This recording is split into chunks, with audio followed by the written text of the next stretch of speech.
الحمد لله وحده والصلاة والسلام على من لا نبي بعده وبعد. محترم سامعین و ناظرین،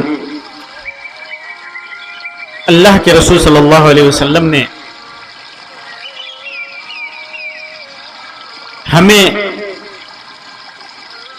بہت ساری تعلیمات کے ساتھ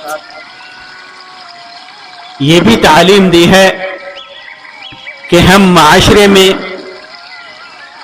ایک دوسرے کے ساتھ احسان اور اچھے سلوک کے ساتھ پیش آئیں،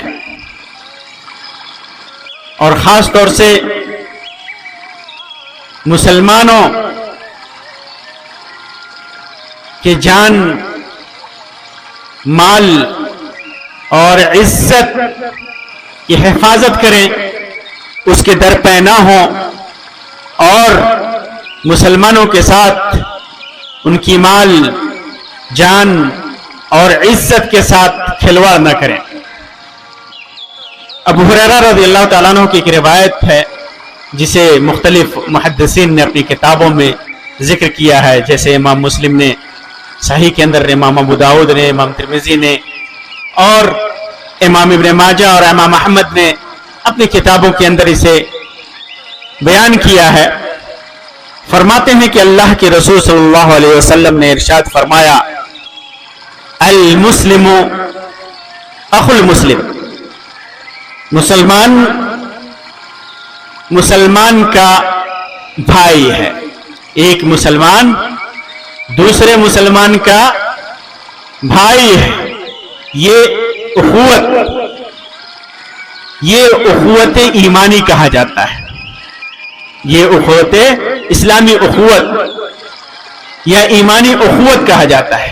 بسا اوقات یہ بھائی چارگی اور یہ اخوت نسبی اخوت سے مضبوط ہوتی ہے. نسبی جو بھائی ہوتے ہیں ان سے زیادہ بسا اوقات یہ دینی اخوت ہے. ایک مسلمان دوسرے مسلمان بھائی کا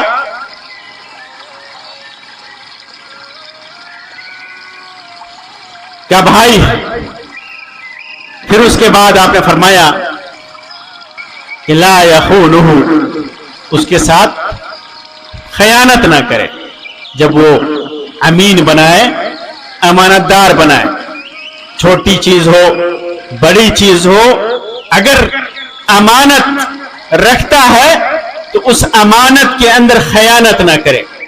اس امانت کے اندر خیانت نہ کرے. جس طرح اس نے اپنی امانت سونپی ہے اسی طرح اس امانت کو لوٹایا جائے. یہ امانت کے اندر خیانت بہت بڑا گناہ ہے، اور امانت کو ادا کرنا ایک بڑے مسلمان کی خصوصیت ہے، صفت ہے، علامت ہے. تو جب کوئی مسلمان بھائی امین بنائے، امانت سونپے، تو اس کی امانت میں خیانت نہ کرے. یہ امانت مال و دولت کی امانت بھی ہو سکتی ہے، اور عزت و آبرو کی بھی امانت ہو سکتی ہے. عزت و آبرو، اگر کسی مسلمان کی عزت و آبرو لیتا ہے تو یہ بھی ایک مسلمان بھائی کی عزت کے ساتھ کھیلنا ہوا، یہ بھی خیانت ہے. اگر کوئی رازدار بنائے مسلمان بھائی اپنے مسلمان بھائی کو، تو اس رازدار کو، اس راز کو ظاہر کر دینا بھی یہ خیانت ہے. تو مسلمان کا بھائی ہوتا ہے، اس کے ساتھ کسی بھی حالت میں خیانت نہ کرے. وَلَا يَكْذِبُهُ، اس سے جھوٹ نہ بولے. اس سے جھوٹ نہ بولے. ایک مسلمان بھائی کا حق ہے دوسرے مسلمان بھائی پر کہ اس کے ساتھ جھوٹ نہ بولا جائے. ایک مسلمان بھائی اس سے جھوٹ نہ بولے. آپ دیکھیں گے کہ قرآن و حدیث میں جھوٹ کو کتنا بڑا گناہ بتایا گیا ہے. یہی وجہ ہے کہ جب آدمی اپنے مسلمان بھائی سے جھوٹ بولتا ہے تو یہ اس کے ساتھ ناانصافی کرتا ہے، اس کو بڑی مصیبتوں میں ڈال سکتا ہے. مسلمان بھائی کے ساتھ جھوٹ نہ بولے. وَلَا يَخْذُلُهُ، اور اس کو شرمندہ نہ کرے، اس کو شرمندہ نہ کرے۔ ایک معنی اس کا ہے اسے بے یار و مددگار نہ چھوڑے، بے یار و مددگار نہ چھوڑے۔ مسلمان بھائی کسی مسلمان بھائی کو کسی بھی مجلس میں یا کسی بھی طرح سے شرمندگی اٹھانے پر مجبور نہ کرے۔ یہی وجہ سے ہے کہ اللہ کے رسول صلی اللہ علیہ وسلم فرمایا کہ جو مسلمان اپنے مسلمان بھائی کے عیب کو چھپاتا ہے سترہ اللہ یوم القیامہ، تو اللہ تبارک و تعالی قیامت کے دن اس کے گناہوں کو چھپائے گا، پردہ کرے گا۔ تو ایک مسلمان بھائی دوسرے مسلمان بھائی کو شرمندہ نہ کرے یا اسے بے یار و مددگار نہ چھوڑے۔ مدد کی ضرورت ہے ضرور مدد کرے، چاہے جس قسم کی مدد ہو، مالی مدد ہو، بدنی مدد ہو، بات سے مدد ہو، ہر طرح سے اس کی مدد کرے۔ پھر اس کے بعد اللہ کے رسول صلی اللہ علیہ وسلم فرمایا کل المسلم علی المسلم حرام، ہر مسلمان بھائی دوسرے مسلمان بھائی پر حرام ہے۔ کیا چیز؟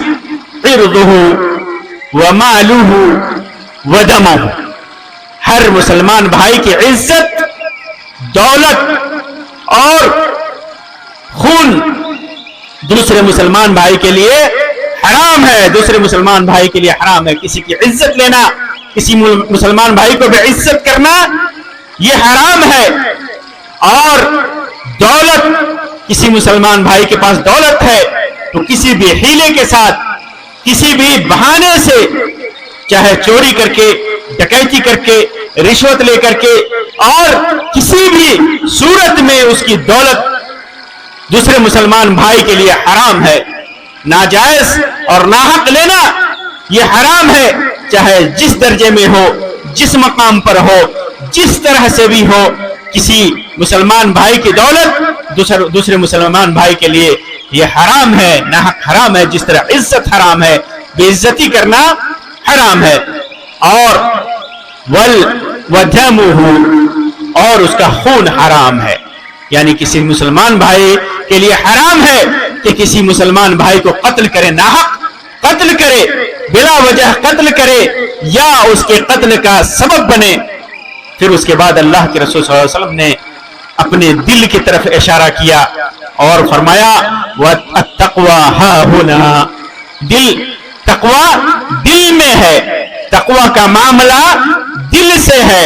انسان کتنا اللہ سے ڈرتا ہے، کتنا اسے خوف ہے، اور اس کی بنیاد پر کتنا وہ نیک عمل کرتا ہے، کتنا حسن سلوک کرتا ہے، کتنی بھلائی کرتا ہے، اس کے دل میں اگر تقوی ہے تو اسی کی بنیاد پر اس کا فیصلہ ہوگا۔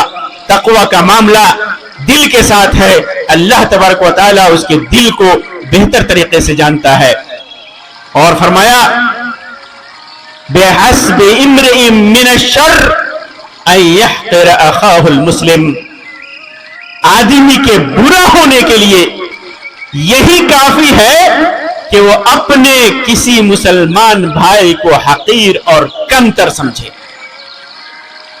اگر کوئی مسلمان بھائی کو کوئی مسلمان حقیر سمجھتا ہے، کمتر سمجھتا ہے، گھٹیا سمجھتا ہے، تو یہ خود برا ہے، اس کے برا ہونے کے لیے کافی ہے، وہ برا ہے، یہ علامت ہے، یہ وجہ ہے کہ وہ انسان برا ہے، کیونکہ اس نے اپنے مسلمان بھائی کو حقیر سمجھا ہے، کمتر سمجھا ہے۔ اسلام میں کوئی بھی مسلمان حقیر نہیں ہے، ایک مسلمان کے مقابلے میں ہر مسلمان برابر ہے، الا یہ کہ تقوی میں جو بڑھا ہوا ہے وہی اللہ تبارک و تعالیٰ کے ہاں، وہی اللہ تبارک و تعالیٰ کے ہاں معتبر ہے، اس کا اعتبار ہے، اعتبار تقوی کا ہے، ورنہ کسی خاندان، حسب، نسب، مال و دولت یا صحت، خوبصورتی، اس کی بنیاد پر کوئی مسلمان کسی مسلمان سے کمتر اور حقیر نہیں سمجھا جائے گا۔ کوئی مسلمان اپنے مسلمان بھائی کو حقیر نہیں سمجھے گا، کمتر نہیں سمجھے گا۔ اگر وہ حقیر سمجھتا ہے اسے